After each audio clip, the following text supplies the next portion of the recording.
Welcome to Abbas mathematics. Dear students, பாருங்கள், இந்த ABCD மதிப்புகளை கேட்டிருக்கு. ரொம்ப ஈஸியான சம்மு. இந்த பக்கம் ப்ளஸ்ஸில் கொடுத்துருக்கு.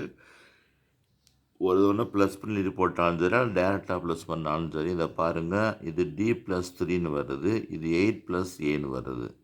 D+3 8+A. அப்புறம் இதுக்கு நேரம் என்ன கொடுத்துருக்கு? D+3க்கு நேரம் 2 கொடுத்துருக்கு. பற்றியலா D+3 நேரம் என்ன 2 கொடுத்துருக்கு. அப்போ D = 2 - 3 = -1. அதுக்கடுத்து 8+A = 2A கொடுத்துருக்கு பாருங்கள். அப்போ இந்த A அங்கிட்ட விரட்டிட்டு இந்த 1 அங்கிட்டு கொண்டு வந்துடணும். அப்படி கொண்டு வந்துட்டோம்னா 2A - 3 = 8 - 1 7 வந்துடும். அதுக்கடுத்து B எங்கே இருக்குது? B இந்தா இருக்குது, இங்கேயும் B இருக்குது. அப்போ 3B = B - 5ன்னு வச்சுக்கணும். அதை 2B கொண்டு வந்தாச்சு. அப்போ -3/2 கிடைக்குது. அப்புறம் என்ன இருக்குது? D கண்டுபிடிக்கணும். D இந்தா இருக்குது. D+3 + 2 = 0ன்னு வந்துருக்கு. அப்போ அதை கண்டுபிடிக்கணும். அதே மாதிரி எல்லாத்தையும் கண்டுபிடிச்சி கடைசியில் ஏபிசின்னு எடுத்து எழுதிடணும். இப்போ இது பாருங்கள், அணியினுடைய வரிசை. இது பெருக்கல், அணி பெருக்கல் உங்களுக்கு ஒரு சின்ன குழப்பம் இருக்கிற மாதிரி தெரியும்.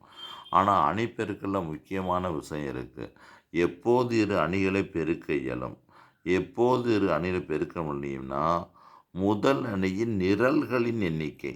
முதல் அணியின் நிரல், ஃபஸ்ட்டு ரோ, ஃபஸ்ட்டு நிரல், ரெண்டாவது காலம்.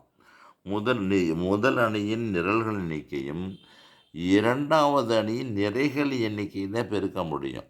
முதல் அணியின் நிரல்கள் அளிக்கணும், ரெண்டாவதுக்கு நிறை. அது ரெண்டும் ஈக்குவலாக இருந்தால் தான் அணி பெருக்கலே சாத்தியமாகும்.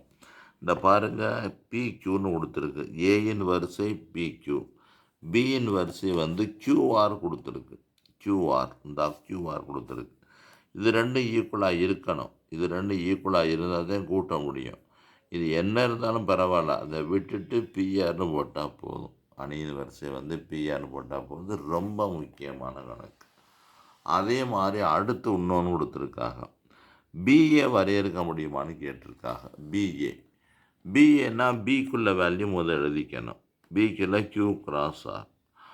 Rக்குள்ள வேல்யூ எழுதிக்கணும். P×B. Q இப்படி இருக்குது.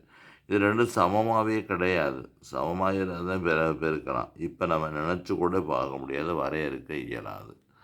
ஆமாம், அதை பார்த்துக்கங்க. முக்கியமான கணக்கு.